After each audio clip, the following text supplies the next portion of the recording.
Hello नमस्कार दोस्तों, आप सभी का स्वागत है एक बार फिर से टीवीसी क्लासेज में। दोस्तों, आज के इस क्लास में हम लोग ज्योग्राफी यानी भूगोल देखेंगे। क्लास 8 के लिए। किसके लिए? क्लास 8 बिहार बोर्ड का। अब बुक जो बदला है देखना पड़ेगा। वैसे ये बदलेगा थोड़ी ना, है ना। हमको लग रहा है कि बुक बड़ा छोटा हो गया है और वैसा ही बुक है। देख लेंगे, नया वाला मिल जाएगा। बच्चा लेके आएगा तो मिला लिया जाएगा, टॉपिक सेम ही होगा, उम्मीद है। यहाँ से किसको किसको फायदा होगा? जिसको बीपीएससी टीचर का एग्ज़ाम देना है वो, या किसी भी क्लास में हो, आप जनरल नॉलेज पर्पज से पढ़ना चाहेंगे तो भी ये आपके लिए फ़ायदेमंद होगा। ठीक है, तो स्टार्ट करते हैं। और स्टार्ट करते हैं यहाँ पे पहला चैप्टर, जिसका नाम है हमारी दुनिया। इकाई है संसाधन। हमें याद है कि हम संसाधन पढ़ाए थे, दोबारा आप देख लीजिए, कोई दिक्कत नहीं है। एक अलग ही इसका प्लेलिस्ट होगा जिसमें क्लास वाइज होगा, है ना। साथियों, थोड़ा स्लो बोल रहे हैं, आवाज़ बढ़ा लीजिएगा अगर दिक्कत हो सुनने में तो। ऐसा दिक्कत होगा नहीं। संसाधन, ये संसाधन उन सभी जीव जंतुओं, वस्तुओं और पदार्थों को कहते हैं जो मानवीय आवश्यकताओं को पूरा करते हैं। जो भी मानव की आवश्यकता को पूरा करता है उसे क्या कहते हैं? संसाधन कहते हैं। टेबल, कुर्सी, हाँ, जहाज, ट्रेन, बस, जो भी हम लोग जिससे अपना आवश्यकता पूरा करते हैं, काम करते हैं, वो संसाधन हो जाए। संसाधनों का मूल्य अभिव्यक्ति लकड़ी से फर्नीचर बनाना, पर्यटन स्थल बनाना, प्रदूषण को रोकना तथा संसाधनों को सुरक्षित रखना है। प्रतिदिन उपयोग में आने वाले संसाधनों में मिट्टी, जल, हवा, सूर्य प्रकाश, कोयला, लोहा, चूना, सीमेंट, किरासन और रसोई गैस शामिल है। ये भी सब संसाधन ही है जो कि हमारे प्रतिदिन उपयोग में आते हैं। तो ये सारे क्या हो गए? संसाधन हो गए। मानव में दिमागी क्षमता का विकास शिक्षा से होता है। मानव में जो दिमागी क्षमता है उसका विकास कैसे होगा? शिक्षा से होता है, जो राष्ट्र के विकास के लिए क्या है? आवश्यक है। तो मानव भी एक प्रकार के क्या है? संसाधन है। पूछा जाए कि मानव संसाधन है कि नहीं है, तो याद रखेंगे मानव संसाधन है। अगला जो पॉइंट है वो है नवीकरणीय संसाधन। साथियों, नवीकरणीय नाम से ही स्पष्ट है। नवीकरणीय मतलब जिसको दोबारा प्रयोग किया जा सके उसे नवीकरणीय कहेंगे। पुनः पूर्ति योग। पुनः पूर्ति योग मानव हस्तक्षेप करता है जिसे पुनः प्राप्त नहीं हो पाते। अरे, नवीकरणीय संसाधन को पुनः पूर्ति योग में मानव हस्तक्षेप करता है जिसे पुनः प्राप्त नहीं हो पाते। ठीक है। समुद्र तट से 19.2 किलोमीटर तक के क्षेत्र को राष्ट्रीय संपत्ति माना जाता है। ये क्लास 8 में भी है और 10th में ये बात आपको मिलेगा ज्योग्राफी में, है ना, कि 19.2 किलोमीटर का क्या कहते हैं? राष्ट्रीय संपत्ति क्षेत्र। अफ्रीका के प्रमुख देश जैसे गुयाना, गुयाना लिखता है, गयाना लिखा है, गुयाना, सूडान और गाबोन प्राकृतिक संसाधनों के लिए प्रसिद्ध है। प्राकृतिक संसाधनों का संरक्षण आवश्यक है क्योंकि वे सीमित मात्रा में है और पुनः प्राप्त नहीं हो सकते। नवीकरणीय संसाधन वे होते हैं जिनका उपयोग करने के बाद भी पुनः प्राप्त किया जा सकता है। इस बात को आप याद रखेंगे। नवीकरणीय संसाधन क्या होता है? जिसे हम दोबारा उपयोग कर सकते हैं, वो क्या हो जाएगा? नवीकरणीय हो जाएगा। प्राकृतिक संसाधनों के वितरण में असमानता भूमि की बनावट के कारण होती है। जैसी भूमि है उसकी बनावट पे निर्भर करेगा कि प्राकृतिक संसाधन का वितरण कैसा होगा। देखते हैं, कहीं पे ज़्यादा संसाधन होता है, कहीं पे कम, तो वही बात है।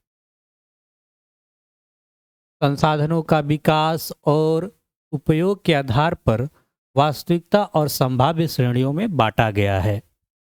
प्राकृतिक संसाधन जैसे जल, वन, वन्य जीवों का संरक्षण हमारे भविष्य के लिए जरूरी है। साथियों, आगे बढ़ते हैं और पाठ के अंदर जो प्रश्न है उसे एक एक करके देखेंगे और यहाँ से आपको क्लियर भी होगा। और जिनको भी ये पीडीएफ चाहिए तो आप हमारे दिए हुए नंबर पर व्हाट्सएप कर सकते हैं, वहाँ से आपको मिल जाएगा। ठीक है। संसाधन क्या है? देखिए, संसाधन क्या है तो मानवीय आवश्यकताओं को पूरा करने वाले सभी जीव जंतु, वस्तुएं एवं पदार्थ, चाहे वो प्राकृतिक हो या मानव निर्मित हो या मानवकृत हो, वो क्या कहलाएंगे? संसाधन कहलाएंगे। ठीक है। इस तरह संसाधन का डेफिनेशन याद रख सकते हैं कि संसाधन क्या है? तो मानवीय आवश्यकताओं को पूरा करने वाले, है ना, मानवीय आवश्यकताओं को पूरा करने वाले वस्तुओं पदार्थों, चाहे वो प्राकृतिक हो या मानव निर्मित हो, वो क्या कहलाएगा? संसाधन कहलाएगा। कोई दिक्कत? देखेंगे दूसरा क्वेश्चन। संसाधनों के मूल्य की अभिव्यक्ति के क्या तरीके हैं?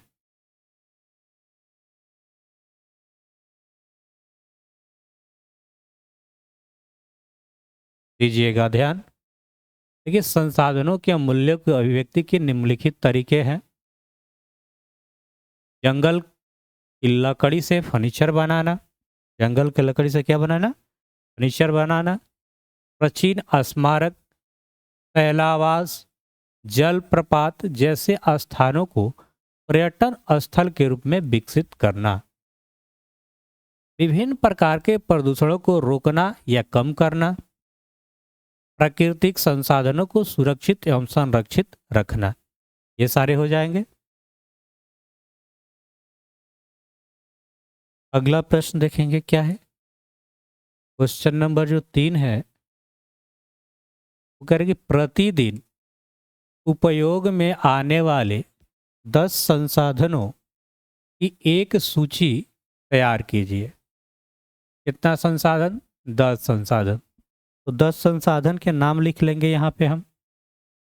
मिट्टी, जल, हवा, सूर्य का प्रकाश, कोयला, लोहा के सामान, चूना, सीमेंट, किरासन तथा रसोई गैस आदि। ये 10 संसाधन ऐसे हैं जो हमारे दैनिक जीवन में प्रतिदिन उपयोग में आते हैं।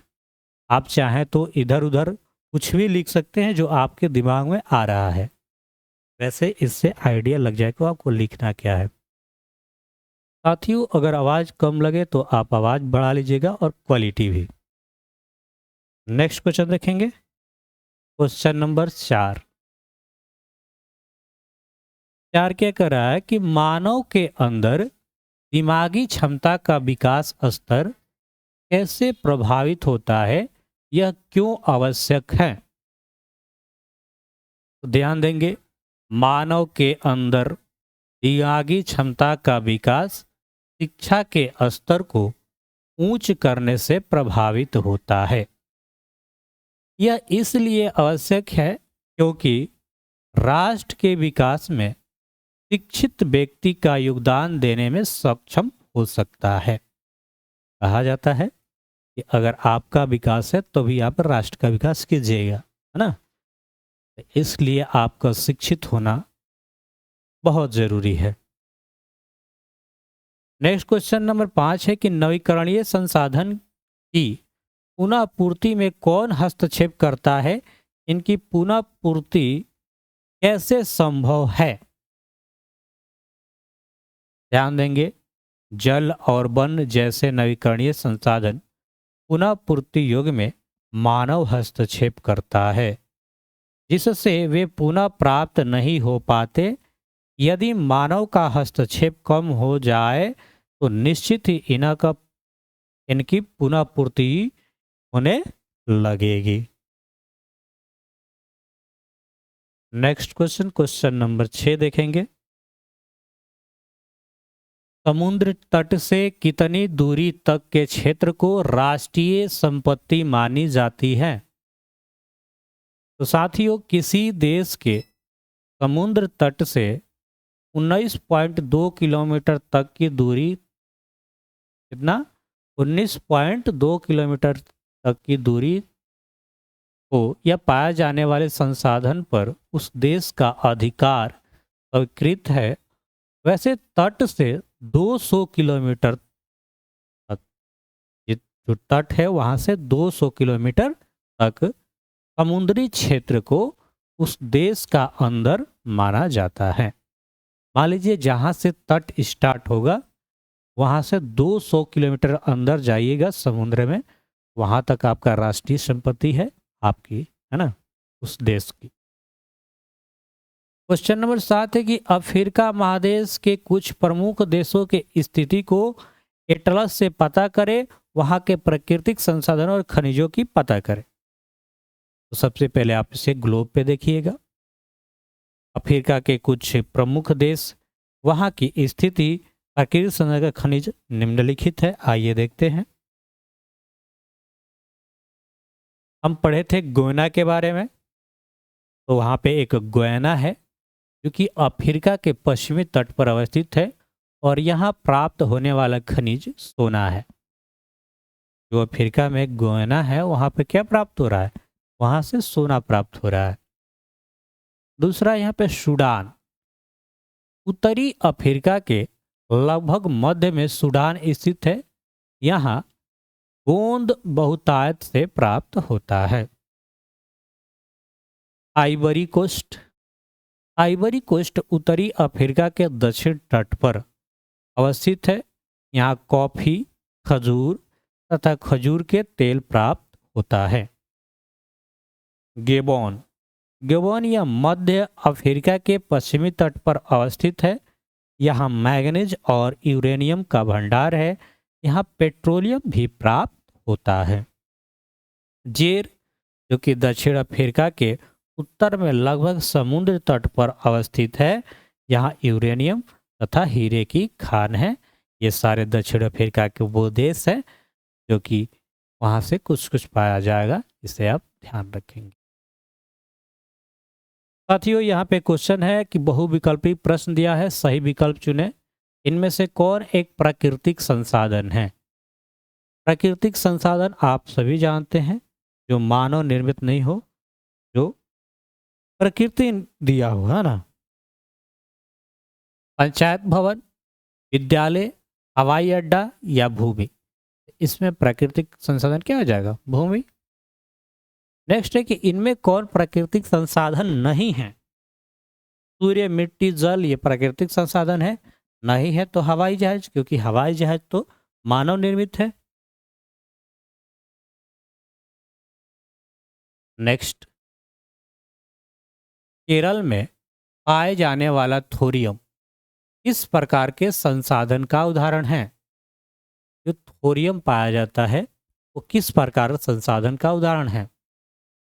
तो ये है अनवीकरणीय। संसाधन के निर्माण के लिए क्या आवश्यक है? तकनीक, आवश्यकता, ज्ञान, उपयुक्त सभी। तो इस तरह से इन सभी क्वेश्चनों को आप कर सकते हैं। अगर आप ये पीडीएफ ले लेते हैं तो वहां से भी आप देख के कर सकते हैं। चलिए, दूसरा है खाली स्थानों को भरे। संसाधन के लिए मूल्य की अभिव्यक्ति डैश प्रकार से की जाती है। क्या होना चाहिए इसमें? तो 4 प्रकार से की जाती है। ठीक है, दूसरा और क्वेश्चन देख लेते हैं, तब चलेंगे ऊपर। संसाधन क्षेत्र विकास के लिए आधार का काम करता है। तो दूसरा में आप जो उपयुक्त भरेंगे वो क्या भर सकते हैं? मानव, मानव संसाधन। ठीक है। राजस्थान में पाए जाने वाला तांबा प्राकृतिक संसाधन का उदाहरण है। शिक्षा एवं शारीरिक क्षमता मानव संसाधन बनाने के लिए आवश्यक है। ये बात खाली स्थान में भरना था। नेक्स्ट है, निम्नलिखित प्रश्नों के उत्तर दें। पहला कि संसाधन की परिभाषा दे। मनुष्य अपनी आवश्यकताओं की पूर्ति के लिए अनेक वस्तुओं का उपयोग करता है। ये उपयोगी वस्तुएं जिन साधनों से प्राप्त किए जाते हैं वे सभी वस्तुएं संसाधन कही जाती है। भोजन की सामग्री खेतों अर्थात भूमि से प्राप्त होती है।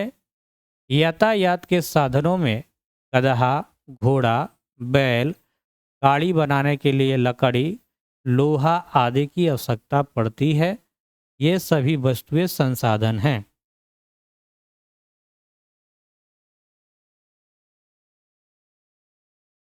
संसाधन का वर्गीकरण करें तो संसाधन मुख्यतः तीन रूपों में वर्गीकृत किया जाता है।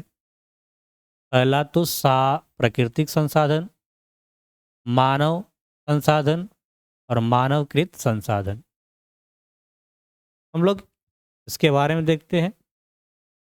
पुनः विभिन्न आधारों पर संसाधनों को वर्गीकृत किया जाता है, जैसे विकास एवं उपयोग के आधार पर, दूसरा उत्पत्ति के आधार पर, तीसरा उपलब्धता के आधार पर और चौथा वितरण के आधार पर और पांचवा स्वामित्व के आधार पर। स्वामित्व के आधार पर भी संसाधन तीन प्रकार के होते हैं: निजी संसाधन, राष्ट्रीय संसाधन और अंतर्राष्ट्रीय संसाधन।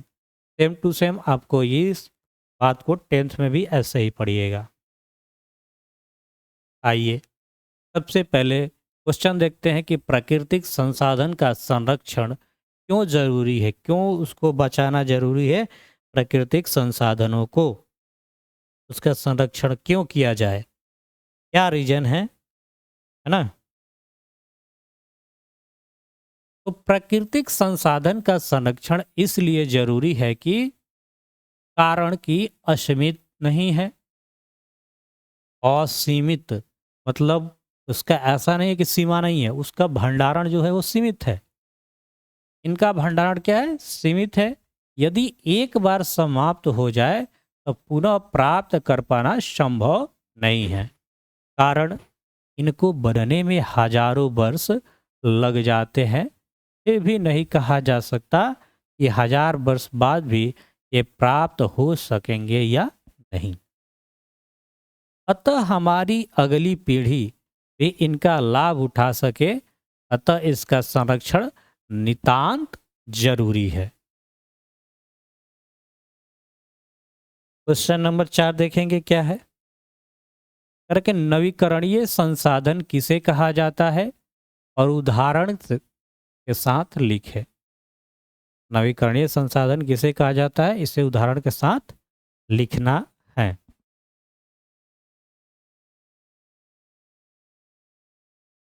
और लाइट बहुत कट रहा है अब, है ना। एसी बंद हो गया, गर्मी जैसा लग रहा है। नवीकरणीय संसाधन उन संसाधनों को कहते हैं कि इनका जितना भी उपयोग कर लिया जाए यह पुनः प्राप्त हो जाता है ना। नवीकरणीय मतलब क्या होता है? दोबारा उपयोग किया जा सके। उदाहरण से हम समझ सकते हैं सौर ऊर्जा, पवन ऊर्जा, जल संसाधन, मृदा संसाधन, वन संसाधन। ये सभी किस में आते हैं? नवीकरणीय संसाधन में आते हैं। ये सारे आएंगे नवीकरणीय संसाधन में। इनमें से किसी भी संसाधन को हम जितना भी उपयोग कर ले यह पुनः प्राप्त हो जाएंगे। यह बात अलग है कि बादल लगा रहने पर हम सौर ऊर्जा से वंचित हो जाते हैं।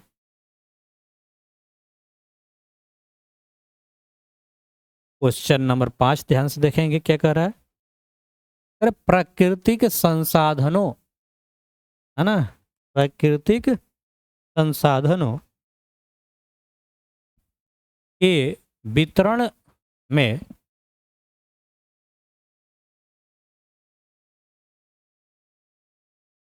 आवाज ठीक है ना? एक मिनट।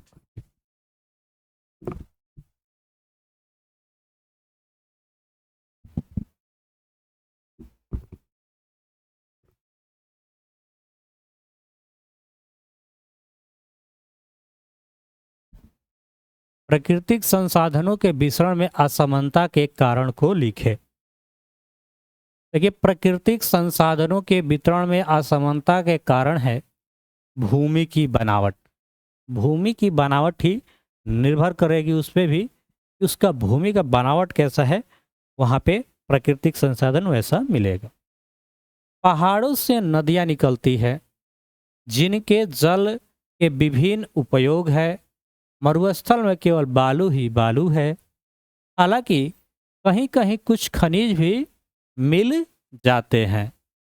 मैदान समतल होते हैं। यहाँ कृषि कार्य आसान होता है जिसमें से हमें अन्न और सब्जी प्राप्त होता है। इसी प्रकार पठारों पर विविध प्रकार के खनिज पाए जाते हैं। क्वेश्चन नंबर 4 लिखा है कि निम्नलिखित प्रश्नों को उत्तर दे। संसाधन को परिभाषित करें, उनका वर्गीकरण प्रस्तुत करें अधिकतम 200 शब्दों में। आइए देखते हैं। मानवीय आवश्यकताओं को पूरा करने वाले सभी जीव जंतु, वस्तुएं, पदार्थ, खनिज आदि संसाधन कहलाते हैं। संसाधन को मोटे तौर पर 3 वर्गों में रखा गया है। प्राकृतिक संसाधन, मानव संसाधन, तीसरा है मानवकृत संसाधन। साथियों, बातों को ध्यान से सुनिएगा। प्रकृति में पाए जाने वाले सभी जीव जंतु, वस्तुएं एवं पदार्थ प्राकृतिक संसाधन हैं और इस दृष्टि से भूमि, जल, वन, वन्य पशु, पालतू पशु, सूर्य प्रकाश, समुद्र तथा समुद्री जीव जंतु सभी प्राकृतिक संसाधन हैं। मानव एक ऐसा संसाधन है जो संसाधनों का उपयोग योग्य बनाता है। मानव भी क्या एक स्वयं संसाधन है जो संसाधन का उपयोग योग्य बनाता है और स्वयं उनका उपयोग भी करता है।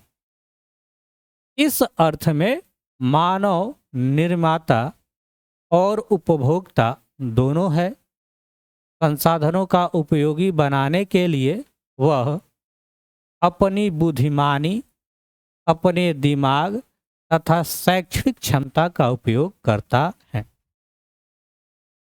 मनुष्य प्राकृतिक संसाधनों के रूप में बदलाव कर उन्हें मानवीय उपयोग योग्य बनाता है। लोहा को ठोक पीट कर अनेक वस्तुएं बनाई जाती है। इसके लिए कोयले का उपयोग करना पड़ता है।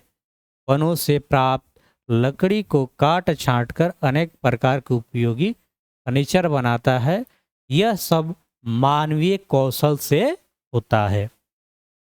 इससे इन्हें मानवकृत संसाधन कहते हैं। क्या कहते हैं? मानवकृत, यानी मानव द्वारा बनाया गया।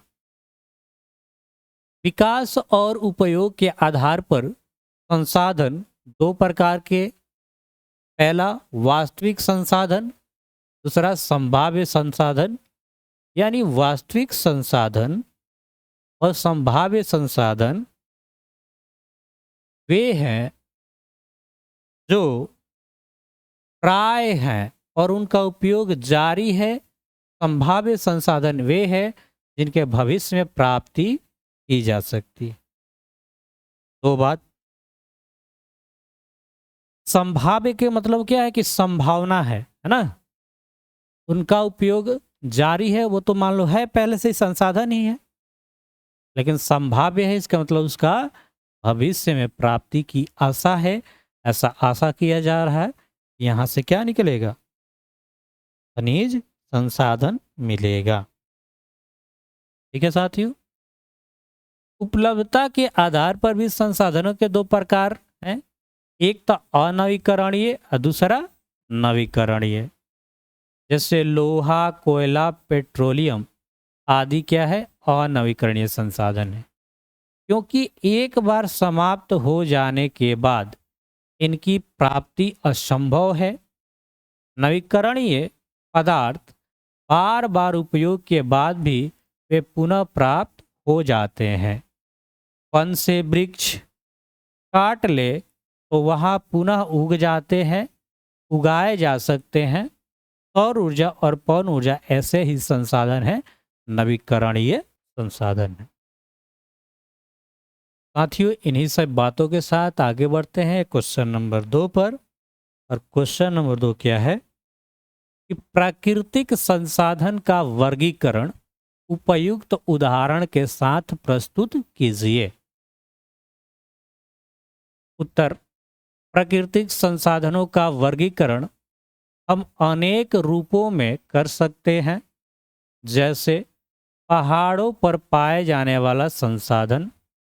पहाड़ों पर बर्फ जमता है, ये बर्फ गलकर नदी बनाते हैं, जिनके पानी से सिंचाई कर फसल उगते हैं। पहाड़ों के कम ऊंचाई वाले भाग में वनों की भरमार होती है, जिनकी लकड़ी का उपयोग औद्योगिक और घरेलू कामों में होता है। मानव का प्राकृतिक संसाधन मिट्टी या मृदा है। इसमें फसल उगाना आसान होता है। जमीन समतल होने से सड़क, रेल आदि का विकास आसान होता है। यही सब कारण है कि मानव को बसने में सहायता मिलती है। मैदानों में ही जन घनत्व अधिक पाया जाता है और मानव संसाधन से यह क्षेत्र परिपूर्ण है।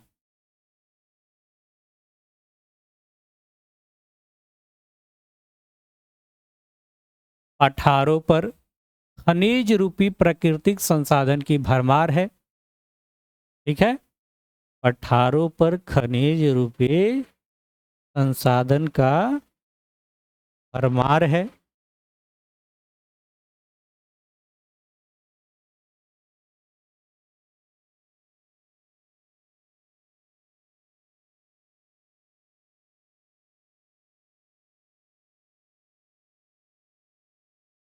चाहे वह कोयला हो या लोहा हो, यूरेनियम या अभ्रक, सोना चांदी या हीरा, पठारों पर ही पाए जाते हैं।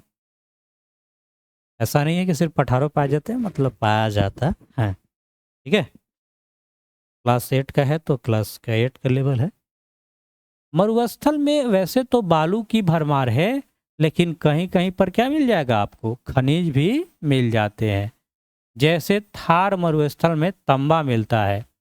राजस्थान का खेतड़ी एक जगह है जो कि तांबा के लिए प्रसिद्ध है। मरुस्थलों में पेट्रोलियम भी प्राप्त होते हैं। मध्य एशिया, पश्चिम एशिया पेट्रोलियम के लिए विश्व में विख्यात है।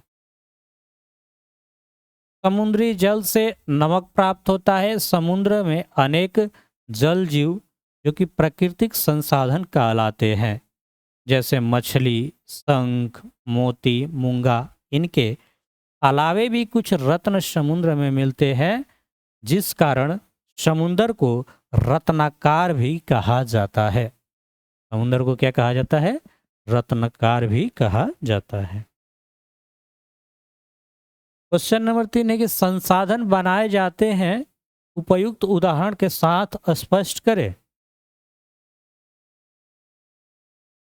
संसाधन बनाए जाते हैं, उपयुक्त उदाहरण के साथ स्पष्ट करें।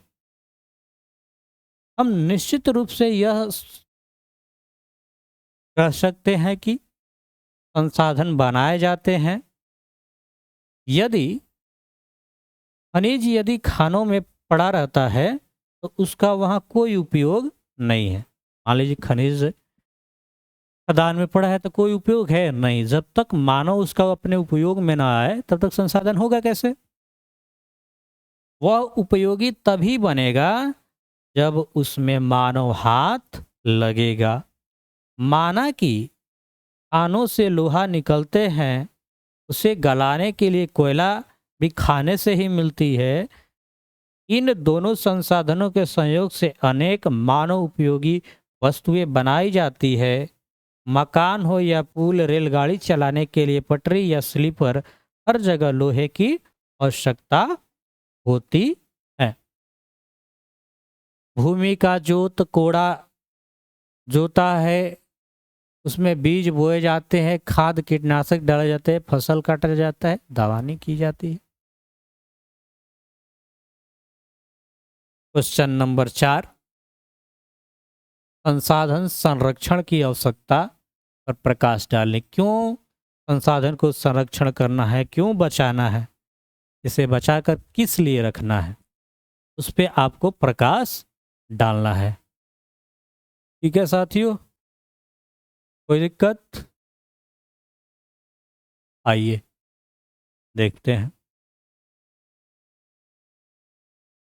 किसी भी दृष्टि से देखा जाए तो समझ में आता है कि संसाधनों का संरक्षण अति आवश्यक है।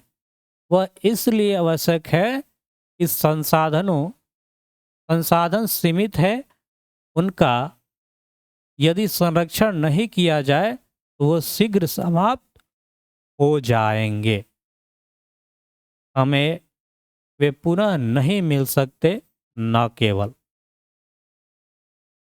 अपने लिए बल्कि आगे आने वाली पीढ़ियों के लिए भी। यदि अभी हम संपूर्ण संसाधनों का दोहन कर ले तो पृथ्वी खोखली हो जाएगी। कुछ ऐसे संसाधन हैं जो दोबारा प्राप्त नहीं हो पाएंगे, जैसे कोयला, लोहा, अभ्रक, ग्रेनाइट, चूना पत्थर, सीसा, ऑक्साइड, टीन, एल्युमिनियम, तांबा, जिप्सम आदि। ये वैसा संसाधन है जिन्हें एक बार उपयोग कर लीजिएगा तो यह समाप्त हो जाएंगे। कोयला, चूना पत्थर तथा जिप्सम के संयोग से सीमेंट बनाया जाता है। और सबसे पहले जो सीमेंट बनाया था उसका नाम था जोसेफ। जौना शेप में डालिएगा उस शेप में ढल जाएगा, और वो वैज्ञानिक का नाम था जोसेफ। वैसे माने तो जल, वन्यजीव आदि संरक्षण भी आवश्यक है। जल के उपयोग लायक ही निकाला जाए। यदि संभव हो तो नहाने और कपड़ा धोने के बाद जो जल बहा दिया जाता है उसे अलग एकत्र कर उपयोग बागवानी में किया जा सकता है। लकड़ी का उपयोग तो बंद कर देना ही अच्छा है। इसके स्थान पर लोहा तथा प्लास्टिक का उपयोग किया जा सकता है। इस प्रकार वन के वृक्ष बचे रह सकते हैं और वन्य जीव जंतु की शोभा है। इनको चिड़िया के घरों में रखा जाता है जिससे वह वन क्षेत्रों से दूर रहने वाले लोग इन जीवों को देख सकें। बात कहा गया है कि आप इसको इस तरह कीजिए, लेकिन कौन करता है यहाँ पे? लेकिन कुछ लोगों को आगे आना चाहिए, इसको बचाना चाहिए वनों को। कुछ अन्य महत्वपूर्ण प्रश्न और उनके उत्तर आइए देखते हैं। संसाधन क्या है और मनुष्य के उपयोग में आने वाली सभी वस्तुएं क्या है? संसाधन है। संसाधन मानव उपयोगी कैसे बन जाते हैं? तो मानव के श्रम एवं कौशल से संसाधन उपयोगी बन जाते हैं। आइए पढ़ा जाए। एक वीडियो में एक चैप्टर कंप्लीट होगा। 5 से 6 चैप्टर आज डालेंगे आपके लिए। सामान्यतः संसाधन कितने प्रकार के होते हैं, कौन कौन? देखिए, सामान्यतः संसाधन 2 प्रकार के होते हैं। एक तो प्राकृतिक संसाधन, दूसरा मानव निर्मित संसाधन। चौथा क्वेश्चन है कि विकास और उपयोग के आधार पर संसाधनों को कितने वर्गों में रखा जा सकता है? तो 2 वर्गों में, वास्तविक संसाधन और दूसरा संभाव्य संसाधन। नेक्स्ट क्वेश्चन, उत्पत्ति के आधार पर संसाधन को कितने वर्गों में बांटा जा सकता है? तो उत्पत्ति के आधार पर भी 2 वर्गों में बांटा जा सकता है, जैव संसाधन और अजैव संसाधन। प्राकृतिक संसाधन को विस्तृत रूप से किन 2 वर्गों में विभाजित किया जा सकता है? नवीकरणीय और अनवीकरणीय। वितरण के आधार पर, वितरण के आधार पर संसाधन के कितने प्रकार? तो वितरण के आधार पर संसाधन निम्नलिखित 2 प्रकार। एक है सर्वव्यापक संसाधन, सर्वव्यापक सभी जगह उपलब्ध हुआ है। और दूसरा है अस्थानिक संसाधन। ठीक है। अगला क्वेश्चन है कि संसाधनों का संरक्षण क्यों जरूरी है? तो संसाधनों का संरक्षण इसलिए आवश्यक है ताकि अधिक समय तक बचे रहे, ताकि हमारी भावी पीढ़ियां भी उनका उपयोग या लाभ उठा सके। तो साथियों, इकाई 1 का क दूसरे पार्ट में कर दे रहे हैं, एक ही पार्ट में लंबा वीडियो हो जाएगा तो आपको देखने में भी दिक्कत हो सकती है, ऐसा। ठीक है। तो हम इसको एक पार्ट दे रहे हैं, फिर दोबारा आपको एक प्लेलिस्ट बना देंगे क्लास 8 ज्योग्राफी। ठीक है। राधे राधे। खूब सारा प्यार दीजिएगा, इसको शेयर सपोर्ट कीजिएगा, लाइक कीजिएगा, नए हैं तो चैनल को सब्सक्राइब कर लीजिएगा।